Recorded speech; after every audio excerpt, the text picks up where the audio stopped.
주님 감사합니다.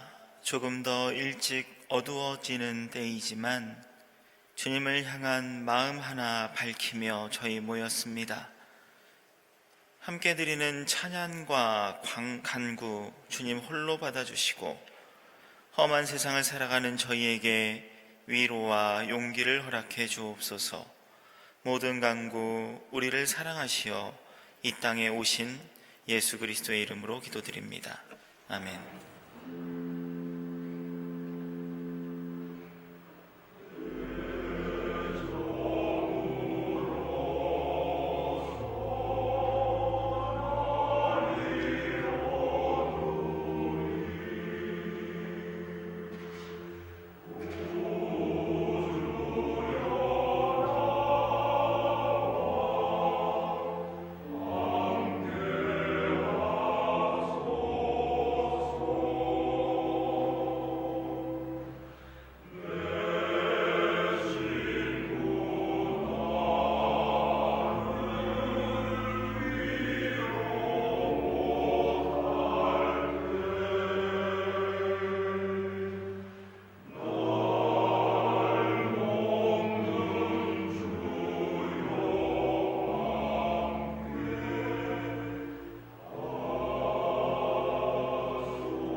영원부터 지금까지 저희와 늘 함께 살아계시며 저희들의 모든 삶을 인도해 주시는 참 고마우신 하나님, 오늘도 주님 사모하는 마음으로 이곳에 모이게 하시고 수예배를 주님께 드리게 하시니 감사합니다.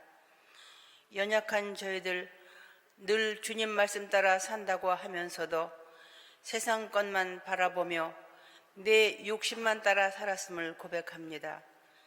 사망의 음침한 골짜기와 같은 어둡고 죄악된 세상 가운데서 저희들이 방황하지 않도록 주님께서 사랑으로 저희를 인도하여 주시고 저희를 죄의 올무에서 풀어주셔서 주님 사랑의 품에서 영원토록 주님과 동행하며 살아갈 수 있도록 저희를 지켜주시기를 기도합니다. 고마우신 하나님 아버지, 이 나라는 온통 두 갈래로 갈라서서 자신들의 주장만 내세우며 화합할 줄 모르고 투쟁만을 일삼고 있습니다. 참으로 혼란과 답답함의 미궁 속으로 빠져만 들어가고 있습니다. 남을 이해하고 화합하기보다는 분냄과 투쟁만을 앞세우며 서로를 존중하고 높임보다는 깎아내리기만을 일삼고 있습니다. 여호수아에게 말씀하셨던 지혜의 주님께서 용기를 내어 오른쪽이나 왼쪽으로 치우치지 않도록 하고 주님의 말씀에 순종하면 내 앞길이 평탄하게 되고 내가 형통하리라 하셨으니 이 말씀 깨닫고 의지하여 이 나라를 바로 세워갈 수 있는 위정자들이 되게 하여 주시기를 기도합니다. 밤이 지나면 아침이 오고 고통의 날을 참고 견디면 기쁨의 날이 오듯이 이 나라에도 밝은 앞날을 보여주시기를 간절히 기도합니다. 육신의 연약함으로 고통 중에 있는 성도들이 있습니다. 세상의 공고한 일로 인하여 번민하는 성도들도 있습니다. 물질로 인하여 시험받는 성도들도 있습니다. 죽음의 권세도 물리치시고 승리하신 주님께서 절망과 시련의 웅덩이에서 헤매고 있는 저희들에게 굳센 믿음과 소망과 용기를 허락해 주시기를 기도합니다. 얼마 남지 않은 올해의 날들도 마무리 잘하고 앞으로의 모든 날들도 주님만을 바라보며 부끄러움 없이 살아가는 날들, 힘차게 사는 날들, 사랑을 베풀 수 있는 아름다운 날들이 되게 하여 주시기를 기도합니다. 오늘 김민 목사님을 통하여 전해주시는 말씀으로 큰 은혜 받기를 바라오며 정성으로 준비한 노아 콰이어의 찬양도 주님이 기쁘게 받아주시고 모든 대원들과 지휘자님, 반주자님께도 사랑의 복 내려주시기를 기도합니다. 이 예배의 시종도 주님께서 인도하시기를 바라옵고 우리와 늘 함께 동행하시는 임마누엘 우리 주 예수 그리스도 이름 받들고 간절히 기도드립니다. 아멘.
박경희 권사님 기도와 노악하여의 찬양 감사드립니다.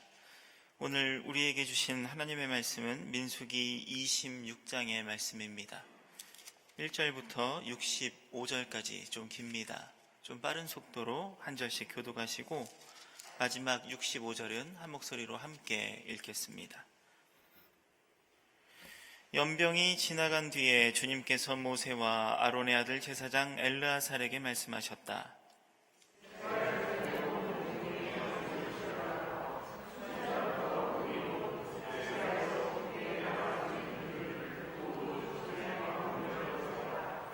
모세와 제사장 엘르아살은 여리고 건너편 요단 강가의 모압 평지에서 백성에게 이 사실을 알리고 이렇게 지시하였다.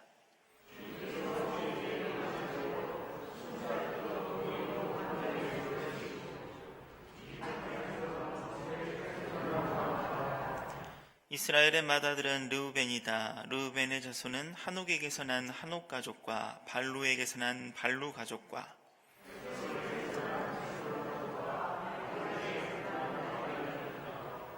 이들은 르우벤 가족이며 등록된 이들은 43,730명이다. 엘리압의 아들은 느무엘과 다단과 아비람이다. 다단과 아비람은 바로 모세와 아론에게 맞서 반역한 자들로서 고라의 무리가 주님께 대항하여 반역할 때에 그들 가운데 있던 자들이며 회중에서 부름받은 자들이다.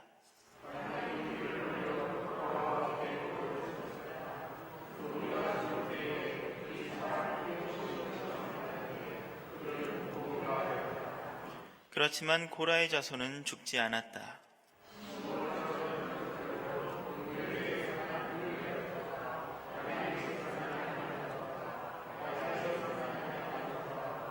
세라에게서 난 세라 가족과 사울에게서 난 사울 가족이다.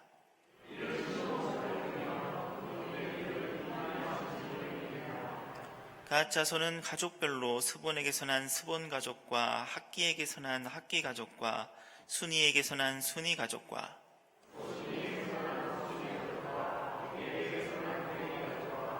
아롯에게서 난 아롯 가족과 아렐리에게서 난 아렐리 가족이다.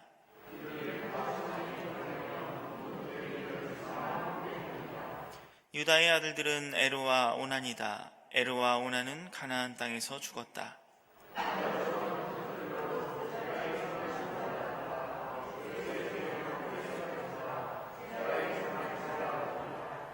베레스 자손은 헤스론에게서 난 헤스론 가족과 하물에게서 난 하물 가족이다.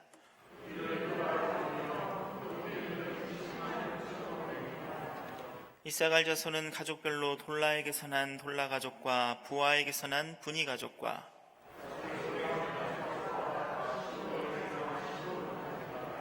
이들은 이사갈 가족이며 등록된 이들은 64,300명이다.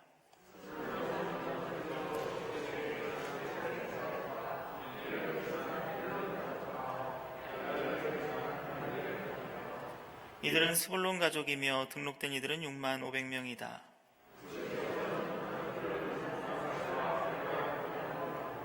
므낫세 자손은 마길에게서 난 마길 가족과 마길의 아들인 길르앗에게서 난 길르앗 가족이다.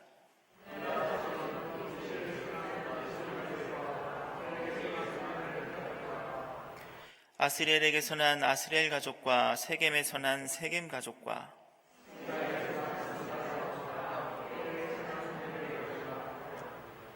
헤벨의 아들 슬로브핫에게는 아들이 없다. 그에게는 오직 딸들만 있는데 그 딸들의 이름은 말라와 노아와 호글라와 밀가와 디르사이다.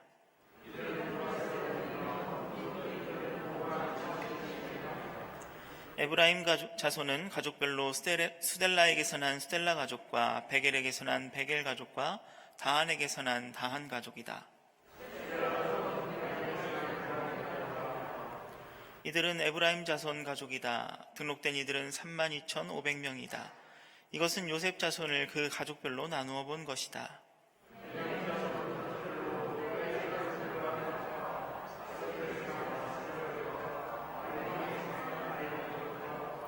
스부밤에게서 난 스부밤 가족과 후밤에게서 난 후밤 가족이다.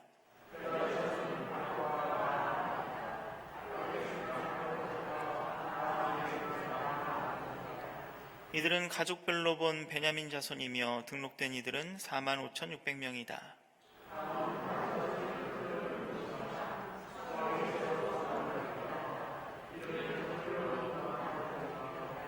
이들은 모두 수함 가족이며 등록된 이들은 64,400명이다.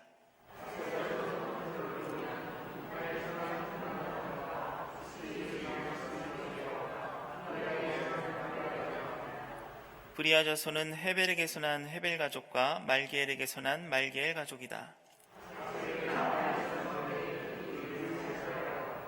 이들은 아셀 가족이며 등록된 이들은 53,400명이다.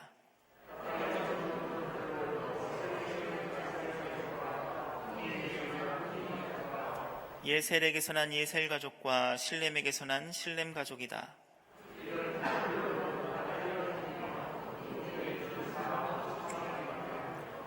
이들과 같이 등록된 이스라엘 자손은 모두 60만 1,730명이었다. 땅은 사람 수에 따라서 그들의 유산으로 나누어 주어야 한다.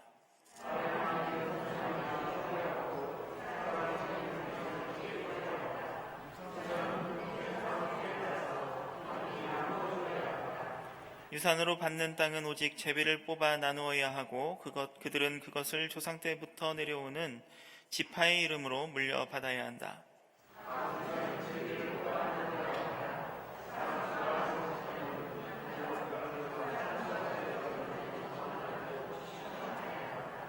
가족별로 등록된 레위 사람은 게르손에게서 난 게르손 가족과 고앗에게서 난 고앗 가족과 무라리에게서 난 무라리 가족이다.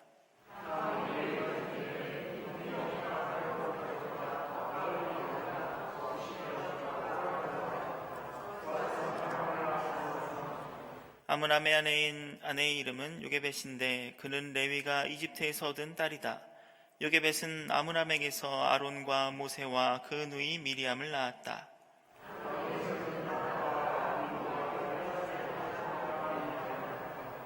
그러나 나답과 아비후는 금지된 불을 주 앞에 들이다가 죽었다.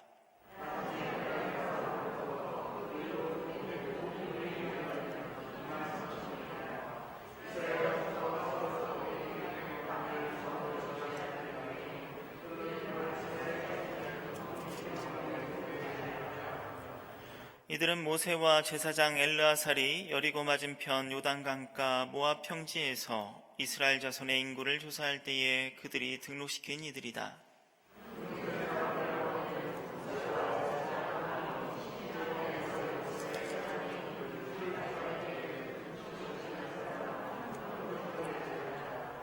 주님께서 그들이 광야에서 반드시 죽을 것이라고 말씀하셨기 때문이다.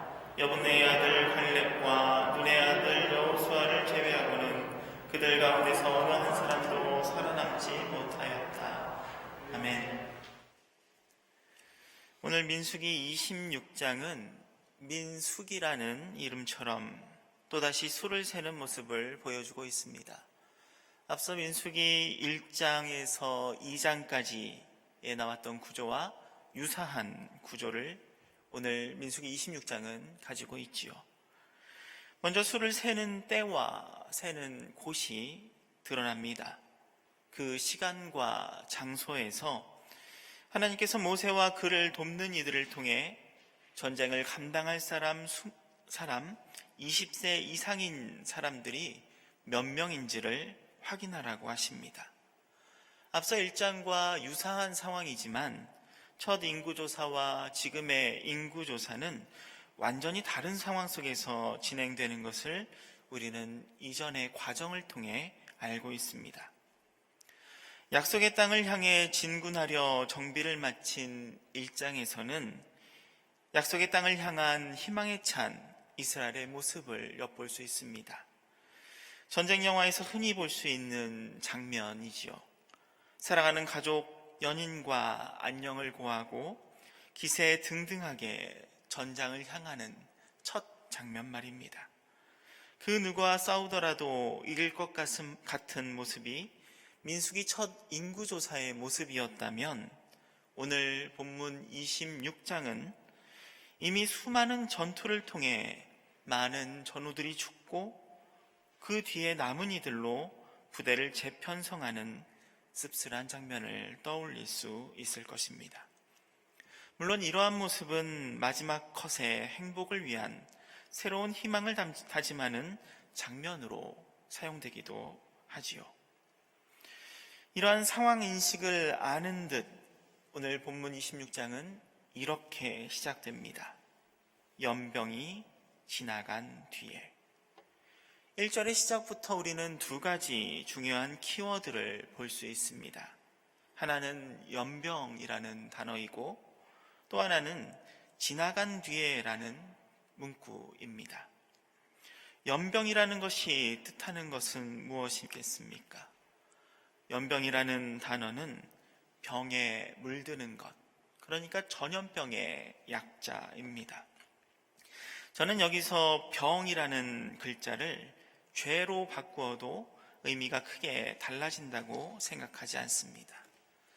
앞서 25장 약속의 땅을 앞에 둔 이스라엘은 바알브올에서 바알에게 물드는 죄에 걸렸고 이것이 죽음으로 이어지게 되었던 것을 우리는 알고 있습니다.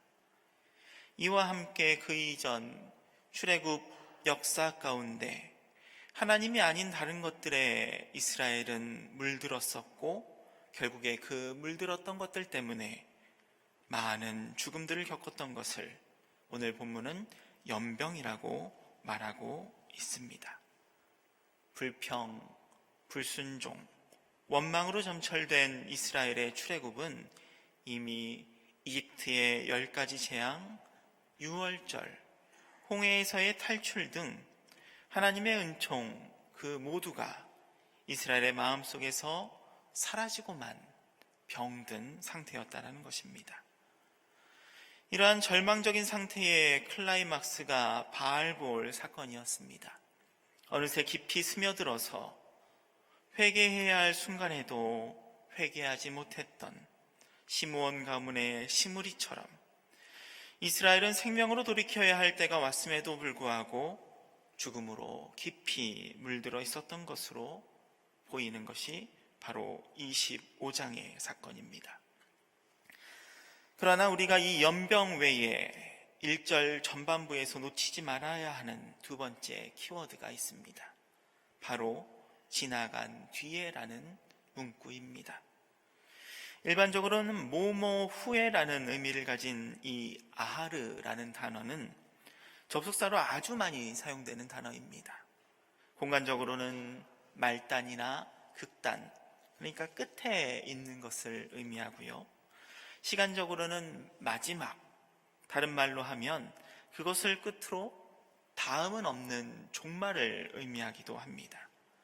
그러니까 오늘 1절에 아하르라는 단어를 여러 가지 의미로 해석할 수 있겠지만 저는 특별히 이것을 끝으로 다시는 이라는 뜻으로 본문을 읽어보고자 합니다.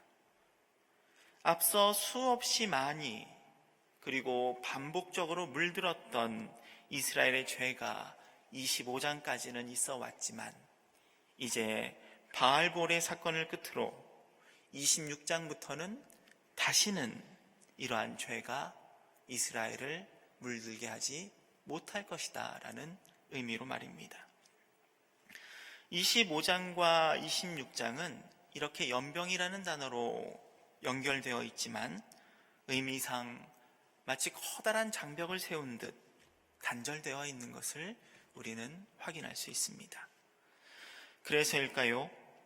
천주교 성경에서는 민수기 26장의 시작을 다르게 구분하고 있는 것을 볼 수 있습니다.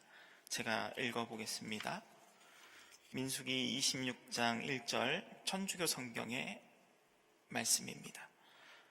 주님께서 모세와 아론의 사제 아들 엘아자들에게 말씀하셨다. 어떻습니까? 지금껏 이야기했던 연병이 지나간 뒤에라는 문장이 사라졌어요. 그럼 이것이 어디에 갔을까요? 26장이 아닌 25장의 마지막에 어색하게 붙어 있는 것을 우리는 천주교 성경에서는 확인할 수 있습니다.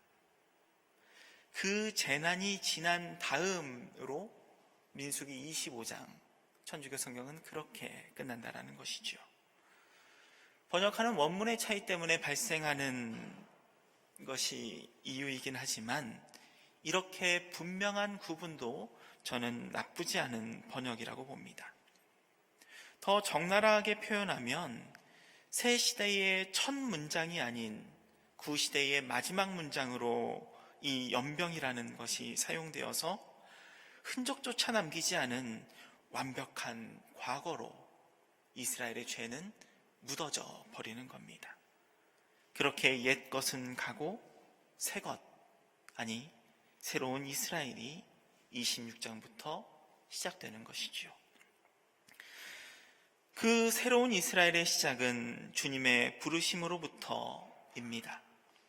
새 시작의 부름에 대한 대상은 우리의 기대와는 다르게 새롭지만은 않습니다. 이미 너무나도 익숙한 지도자 모세와 아론의 아들 엘르아사를 주님께서 부르십니다. 모세는 민족의 지도자였으니 주님께서 부르실만 하지만 엘르아살, 아론의 아들 엘르아살은 우리가 레위기 10장에서 보았듯이 이미 실수로 인해 형이었던 나답과 아비후와 같이 한 번 죽을 뻔한 사람이었습니다. 이후 아론의 장자로 제사장직을 승계하기는 하지만 이렇다 할 특별한 사건, 뛰어난 모습이 보여지지는 않습니다. 단순히 아론을 대신해서 이 엘르아사를 주님께서 찾으셨을까? 저는 이것 역시 앞서 25장의 사건과 이어서 생각해 보아야 한다고 읽었습니다. 25장 바알보올에서 연병 사건을 끌어냈던 아주 구체적인 사건이 한 가지가 있었지요. 음행하는 시므온 자손 시므리와 고스비를 엘르아살의 아들이었던 비느하스가 죽인 일이 그것입니다. 이 일의 대가가 하나님의 칭찬과 언약으로 이어진 것을 우리는 확인할 수 있습니다. 이것은 아주 중요한 사건입니다. 하나님께서 공동체가 아닌 개인과 약속을 맺은 사건이기 때문입니다. 이스라엘 역사상 다윗과 같은 자리에 이 엘르아살의 아들 비느하스가 위치한 겁니다. 정치적인 우두머리 왕은 아니었지만 이 엘르아살 비느하스를 중심으로 한 쭉 이어지는 후손들에게 영원한 제사장의 자리를 주님께서 약속해 주셨다라는 내용이 25장에 나옵니다. 이 비느하스가 한 일이 무엇일까요? 아니, 이 비느하스가 행동했던 이 행동의 의미가 어떠한 의미를 가지고 있을까요? 비느하스는 앞서 말씀드렸던 것처럼 이것을 끝으로 다시는 이라는 의미를 행동으로 실천한 사람이었습니다. 죄라는 병이 이스라엘에 스며들지 못하도록 극단적인 조치를 취한 것이지요. 25장 13절을 제가 읽어보겠습니다. 그는 나밖에 다른 신을 섬기는 것을 용납하지 않았고 그렇게 함으로써 이스라엘 자손의 죄를 속해 주었기 때문이다. 아멘. 어쩌면 이스라엘의 지도자 모세가 해야 할 일을 대신했던 이 비느하스로 인해 그의 아버지 엘르아살은 아론의 제사장 권위를 잘 이어받을 수 있었던 것으로 저는 이해해 봅니다. 이러한 폭력적이고 비윤리적인 비느하스의 행동이 하나님 보시기에 옳았다라는 것, 이것을 어떻게 받아들여야 하는지 우리는 쉽게 받아들여지기가 않습니다. 그러나 우리가 유념해야 하는 것은 지금 시대의 윤리, 그것을 기준으로 과거의 사회 종교적인 사건을 재단하고 평가하는 것은 매우 위험하고 또 어려운 일이라는 것입니다. 또한 성경 역시 관심을 두고 있는 것은 다른 어떠한 윤리 도덕적 그런 판단이 아니라 하나님을 따르고 있는지 아니면 하나님으로부터 멀어져 있는지, 그것이 성경이 가지고 있는 유일한 잣대라는 것을 우리는 잊지 말아야 합니다. 이에 대한 신학적 논의는 여러 가지 의견이 있을 수 있겠지만 우리가 읽은 민수기 26장의 현장에는 이러한 성경 기자의 의도가 충분히 녹아들어가 있는 것으로 보입니다. 앞서 말씀드렸듯이 이스라엘이 인구를 조사하는 것은 다름 아닌 전쟁의 준비였습니다. 한 가지 묻습니다. 전쟁은 좋을까요? 아니면 나쁠까요? 저는 전쟁이 좋지 않다고 생각을 합니다. 왜냐하면 그 누구도 감당할 수 없는 일들이 그 안에서 일어날 것이기 때문입니다. 적어도 전쟁을 좋아하는 분은 계시지 않을 거라고 저는 믿습니다. 그런데 오늘 본문 속 하나님은 피를 흘리고 살인이 일어나는 전쟁을 말씀하십니다. 자, 그러면 우리는 이 이야기를 어떻게 수용하는 것이 좋을까요? 5절 이후로 오늘 본문 51절까지 조금은 지겹게 이어지는 지파별 2차 인구조사와 이어지는 레위 지파 인구조사를 저희가 함께 읽었습니다. 여러분은 어떠한 부분이 눈에 들어오셨습니까? 저는 가장 먼저 19절에 나오는 죽었다, 유다의 아들들 에르와 오나니, 그리고 61절에 죽었다라고 나오는 아론의 아들들 나답과 아비후가 눈에 띄었습니다. 반복되는 지파별 인구들에 대한 이야기 중에 특별히 명시되는 이 두 사람 유다와 아론의 아들들은 죽었다라는 것이 분명하게 명기되기 때문입니다. 유다의 아들들 에르와 오나는 창세기에서 보셨지만 죽은 형제의 아내를 책임지고 대를 이으라는 주님의 명령에 거부하여 죽음을 맞이한 이들입니다. 이 역시 지금의 윤리적 잣대로 보면 이 죽음이 이해하기 쉽지 않지만 분명한 것은 이 에르와 오나는 하나님의 명령에 순종하지 않았기 때문에 죽음을 맞이했다라는 것이죠. 이어지는 아론의 아들들 나답과 아비후 역시 마찬가지입니다.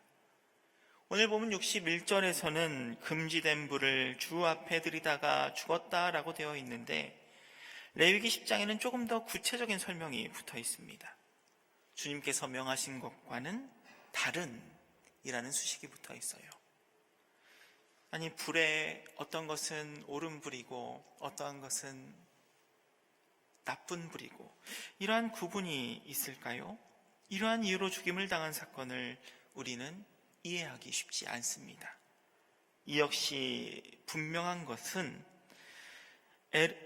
나답과 아비후 역시 주님께서 명하신 것과는 다른 것, 그것을 하나님께 바쳤다라는 데에 방점이 있는 것입니다.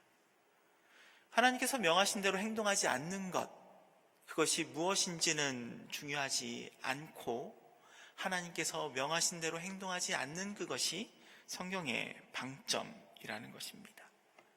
다시 전쟁에 대한 이야기로 돌아가 봅니다.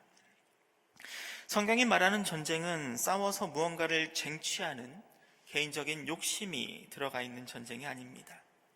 성경의 여러 전투를 보다 보면 전리품을 챙기다가 도리어 하나님께 죽임을 당하는 사건을 우리는 확인할 수 있습니다. 그러니까 성경의 전쟁은 하나님 외에 다른 것, 하나님의 백성을 유혹하는 무언가가 눈앞에 있다면 그것을 사라지게 만드는 수단 중에 하나로 읽혀야만 합니다. 이후 이스라엘의 가나안 정복 전쟁 중 잔혹한 모습을 우리는 만나게 될 것입니다. 그러나 그 이면에는 하나님께서 목적하는 것, 그러니까 하나님 외에 다른 것이 이스라엘 백성에게 스며들지 못하게 하려는 완벽한 차단의 의도가 있음을 우리는 알아야 합니다. 따라서 이러한 전쟁, 더 나아가 진멸은 비단 이스라엘의 상대국에게만 적용된 것은 아니었습니다. 19절과 61절에 죽었다라는 분명하게 명시된 내용과 함께 오늘 본문 마지막 65절에는 어느 한 사람도 살아남지 못하였다라는 문장으로 끝을 맺고 있는 것을 볼 수 있습니다. 살아남지 못한 이들, 그들이 누구입니까? 이들은 민수기 1장에서 모세와 아론이 첫 번째 인구조사를 했던 이들, 모세와 갈렙, 여호수아를 제외하고는 하나님의 백성이라고 불리었던, 하나님께서 구원하셨던 이스라엘 백성들도 살아남지 못했다라는 겁니다. 이들이 왜 죽음을 맞이해야 했을까요? 죽음에 물들어 있어서입니다. 생명을 주시는 하나님의 구원을 외면했기 때문입니다. 돌이키라고 수없이 부르셨던 하나님의 부름에 응답하지 않았기 때문입니다. 시편 106편은 이러한 이스라엘의 배은망덕을 이야기하고 있는 시입니다. 그 중에서도 28절에서 31절은 민수기 25장의 직접적인 악행, 이스라엘의 악행을 이야기하고 있지요. 제가 읽어보겠습니다. 그들은 또 바알보올과 짝하고 죽은 자에게 바친 제사 음식을 먹었습니다. 이러한 행실로 그들은 하나님을 경노하게 하여서 재앙이 그들에게 들이닥쳤습니다. 그때 비느하스가 일어나서 심판을 집행하니 재앙이 그쳤습니다. 이 일은 대대로 길이길이 비느하스의 의로 인정되었습니다. 아멘. 이 부분을 개역개정으로 읽으면 비느하스가 한 행동을 심판의 집행이 아니라 중재라는 단어로 표현하는 것을 볼 수 있습니다. 세번역이 조금 더 직접적인 표현이기는 하지만 개역개정에서 사용된 중재라는 단어도 이러한 번역 역시 의미를 생각하면 완곡하기는 하지만 조금 더 세심한 번역으로 읽을 수 있겠다라는 생각을 해봅니다. 그렇게 하나님의 백성임에도 진멸당한 이스라엘이 어떻게든 살아남아서 오늘 민수기 26장에 약속의 땅 입구에 새로이 서 있는 겁니다. 갈렙과 여호수아를 제외한 모두가 다 죽었다고 합니다. 그러면 그 민수기 1장의 첫 세대, 그들이 다 죽고 난 다음에 이스라엘은 어떠한 모습이었을까? 여기서 오늘 나눠드린 표를 보시면 좋겠습니다. 표 1번을 보시면 르우벤으로부터 납달리까지 레위 지파를 제외한 12지파가 나와 있는데요. 특별히 눈에 띄는 숫자가 있어서 파랗게 표기를 했습니다. 왜 인구가 늘어났고 왜 인구가 줄어들었고 오늘 본문을 보셔서 아시겠지만 특별한 이유가 나와 있지는 않아요. 그러나 우리가 이 표에서 살펴볼 수 있는 것 중 가장 중요한 것은 저는 총계에 있는 숫자라고 봅니다. 말씀드렸듯이 첫 세대가 광야에서 다 죽는 일을 겪었음에도 불구하고 출애굽 여정의 시작과 이제 새로이 시작하는 숫자의 차이는 몇 퍼센트 차이요? 0.3% 차이. 약 2,000명 정도로 아주 미미하다라는 겁니다. 크게 달라지지 않았어요. 또 하나 살펴볼 수 있는 것은 시므온 지파의 숫자입니다. 많은 학자들이 또 목회자들이 직접 민수기 25장에 시므온 지파였던 시므리의 행동으로 인해 많은 이들이 죽어서 이 2차 인구조사에서 인원이 줄어들었을 것이라고 말을 합니다. 근데 생각해보면 이러한 연병으로 죽었던 사건은 민수기 25장 외에도 그 이전에도 수없이 많이 있었던 것을 우리는 알고 있습니다. 바알보올처럼 직전의 사건은 아닐지라도 말이지요. 저는 이 시므온 지파의 마이너스 63%,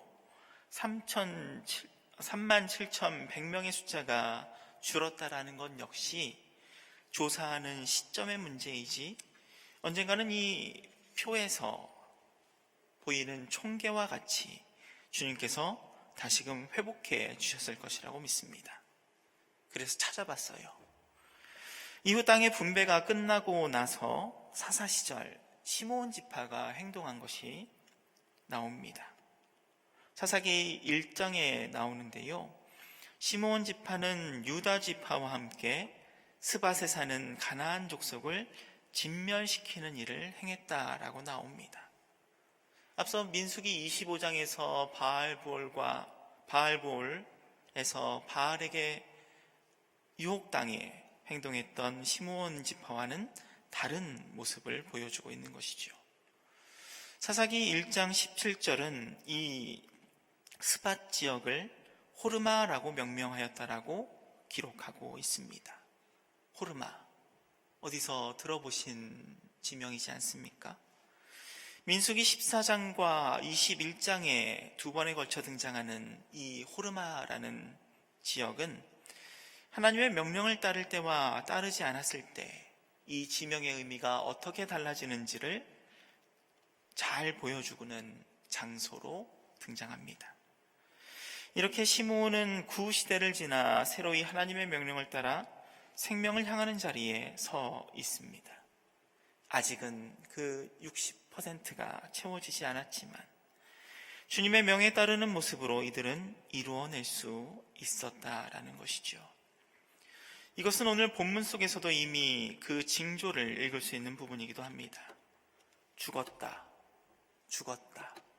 살아남지 못하였다라는 부정적인 구절들과 함께 우리의 눈에 걸리는 또 다른 성격의 구절도 하나 있지 않습니까? 그것은 11절에 나오는 죽지 않았다라는 고라의 자손들에 대한 이야기입니다. 민수기 16장에 나오는 고라는 모세를 거역하여 일어난 반란의 주동자입니다. 고라 단독적인 행동이 아니었었지요. 회중의 대표들로 잘 알려진 250명도 고라와 합세해서 모세와 아론에게 반기를 들었었습니다. 이들이 반란을 일으킨 가장 큰 이유는 젖과 꿀이 흐르는 땅, 가나안 땅이 아니라 자신들이 살던 이집트를 젖과 꿀이 흐르는 땅이라고 부르며 그곳에서 이끌어내서 고생을 시키고 있다는 이유였습니다.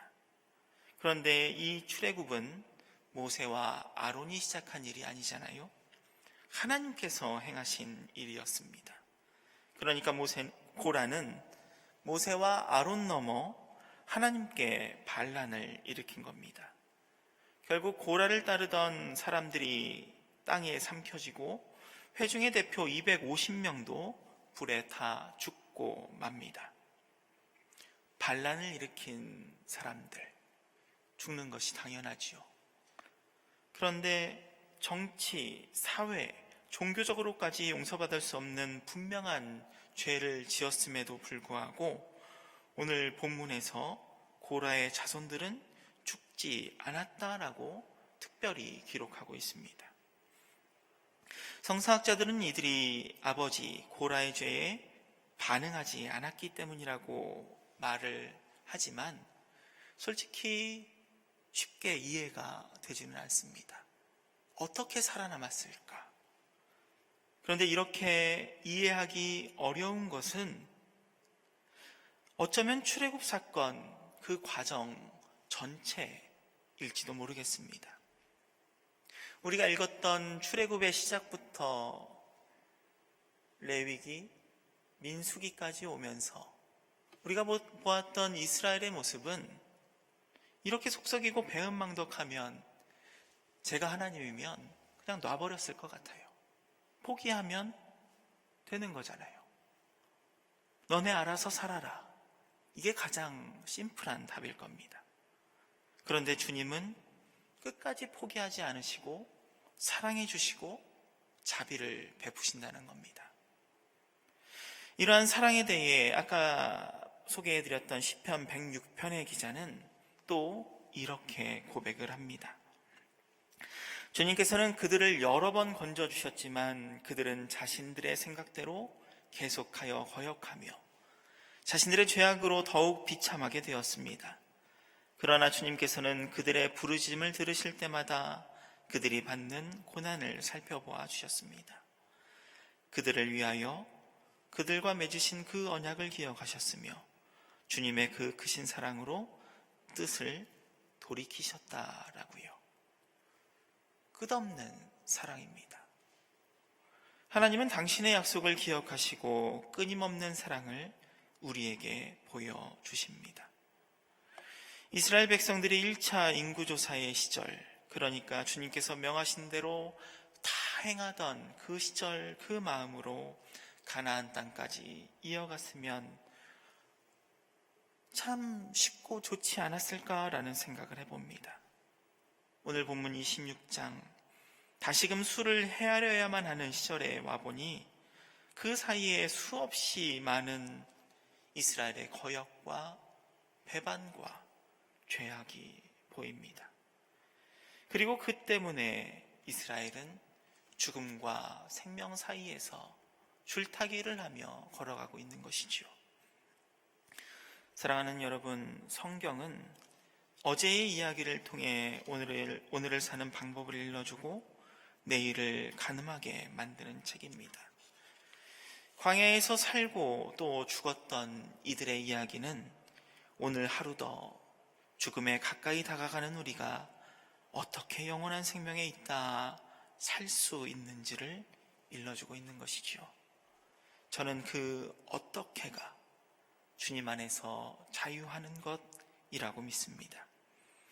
출애굽을 통한 하나님의 목적은 이스라엘 백성들을 단순히 이집트에서 뚝 떼어다가 가나안 땅에 정착시키는 것이 아니었습니다. 지금과는 다른 더 나은 삶, 그것이 무엇인지를 스스로 찾게 하는 과정이 출애굽이었죠.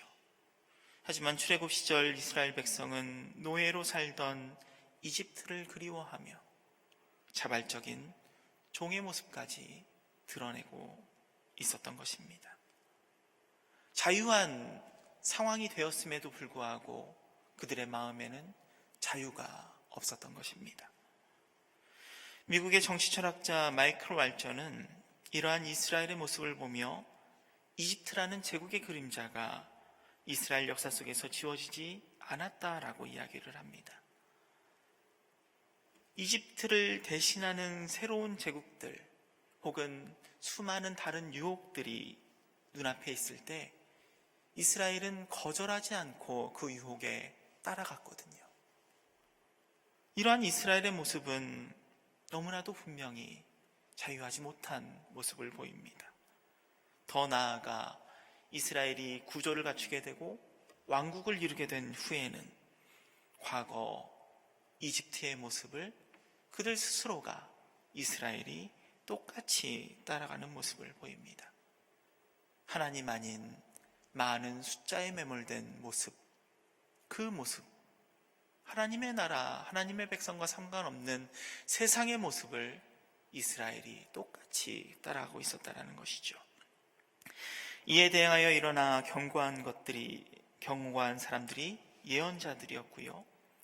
이러다가는 다 죽을 수도 있다는 경고를 그 예언자들은 감추지 않았었습니다.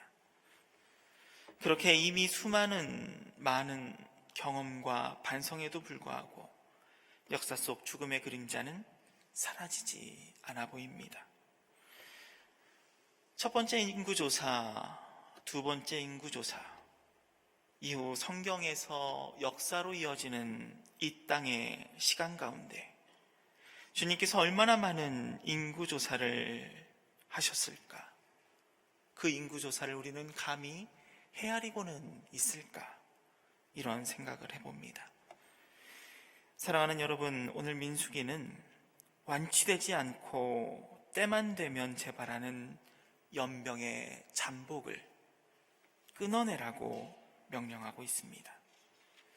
하나님께서 사랑하시니, 하나님께서 주시하고 있으니 그 사랑으로 죄의 병을 끊어내라고요. 이제는 연병이 지나간 뒤에 삶을 자유로이 살아내라고요. 제가 나눠드린 인쇄물 뒷면에는 지거 쾌더 신부가 그린 신호드 장미라는 작품이 담겨 있습니다. 험한 오늘을 사는 우리들에게 작은 위로가 되었으면 좋겠다라는 생각으로 이 그림을 드립니다. 이 그림을 보시면 아시겠지만 죽은 그루터기에서 새 순이 나오고 이윽고 꽃을 피워낸다라는 이사야 선지자의 예언을 그려낸 그림입니다. 썩어지고 깨진 것으로부터 새로운 것이 자라난다라는 것, 그것이 그리스도인들이 가질 수 있는 소망의 기원입니다. 그것을 품어내는 것이 그리스도인의 모습이어야 한다고 저는 이 그림을 읽어봅니다. 오늘 우리는 함께 예수님의 오심과 다시 오심을 기다리는 대림의 절기를 보내고 있습니다. 예수님이 오시는 것을 기다린다라는 것, 그것은 감히 우리의 힘으로 끊어낼 수 없는 것을 끊어내신 분, 그분에 대한 기대와 소망을 우리가 가지고 있다라는 의미 아닙니까? 우리는 연약하고, 우리는 악하고, 우리는 생명에 닿을 수 없지만, 그럼에도 불구하고 저 하늘의 영원하신 하나님께서 우리를 사랑하신다라는 그 확신 때문에 그 화신이 이 땅에 오셨고 다시 오실 것을 기대하는 것 아닙니까? 오늘 저는 마지막으로 새로운 존재로 거듭날 것을 고뇌하며 삶을 곱씹고 되뇌었던 바울의 편지를 마지막으로 말씀을 마치고자 합니다. 그리스도의 사랑이 우리를 휘어잡습니다. 누구든지 그리스도 안에 있으면 그는 새로운 피조물입니다. 옛것은 지나갔습니다. 보십시오, 새 것이 되었습니다. 주신 말씀 되새기며 이 시간 침묵으로 기도하겠습니다.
어두운 세상 빛으로 오신 주님께 찬양과 감사를 드립니다.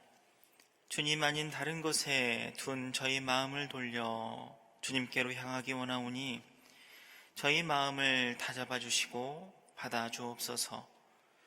주님으로 말미암아 새롭게 거듭나기 원합니다.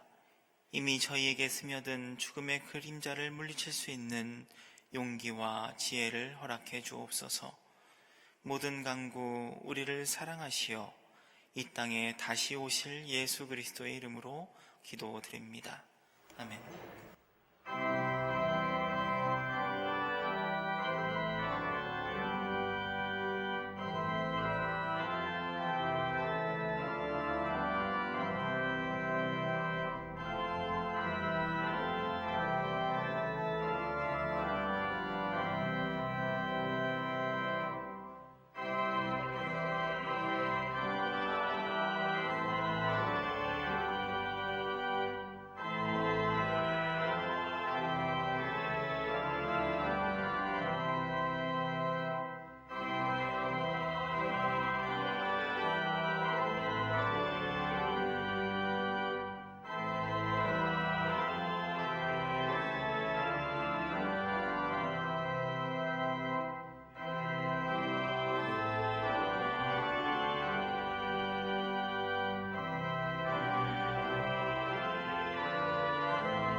주의 기도드립니다.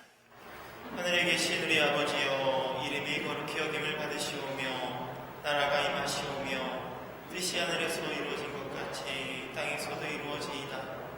오늘 우리에게 일용할 양식을 주시옵고 우리가 우리에게 죄 지은 자를 사하여 준 것 같이 우리 죄를 사하여 주시옵고 우리를 시험에 들게 하지 마시옵고 다만 악에서 구하시옵소서. 나라와 권세와 영광이 아버지께 영원히 있사옵나이다.